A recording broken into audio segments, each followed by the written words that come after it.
సింగపూర్లో ఇది మాకు 4th డే. మా హోటల్ వాళ్ళు మాకు 20,000 రూపాయలు ఫైన్ వేశారు. ఎందుకు వేసారు అనేది చూస్తే మైండ్ బ్లాక్ అయిపోద్ది. ఎవరికైనా చిర్రెత్తుకొని వస్తుంది కోపం. నాకు ఎలాగైతే వచ్చిందో దయచేసి ఏదైనా బూతులు మాట్లాడితే క్షమించండి. ఈ హోటల్ పేరు సిటాడైన్స్ బ్యాలెస్టర్. ఏం తెలుసా డ్యామేజు? ఇది ఒకటి చూసారా, ఈ బబుల్ అది డ్యామేజు. ఈ డ్యామేజ్ని మేము రిపేర్కి పంపించాలి, దానికి 17,000 రూపాయలు ఫైన్ వేస్తున్నాం అని చెప్పగానే నేను పోయి రిక్వెస్ట్ చేశా. అసలు మేము ఉన్నప్పుడు జరగలేదు అది. 99.99% మాకు సంబంధం లేదు. అది పడిందంటే ఆ ప్లేవుడ్ మాత్రమే కదా, కొంచెం రెడ్యూస్ చేయొచ్చు కదా అని అడిగా. జస్ట్ $272 పే చేయాల్సిందే అనింది.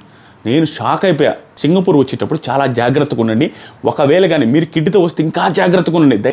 మీ పాప కానీ స్కెచ్ పెన్ను తీసుకుని గోడ మీద రాస్తే బిల్డింగ్ కట్టేయమంటారు, 2-3 లక్షల రూపాయలు వేస్తారు. ఇక్కడ బాత్రూమ్ కానీ కూర్చున్న బెడ్ మీద అయిపోయింది, ఇంకంతే కథం, బెడ్ కొనియమంటారు వాళ్ళు. దయచేసి ఇలాంటి హోటల్స్కి అస్సలు రావద్దు. వస్తే చాలా జాగ్రత్తగా ఉండండి అనేది దానికోసం వీడియో చేస్తున్నాను.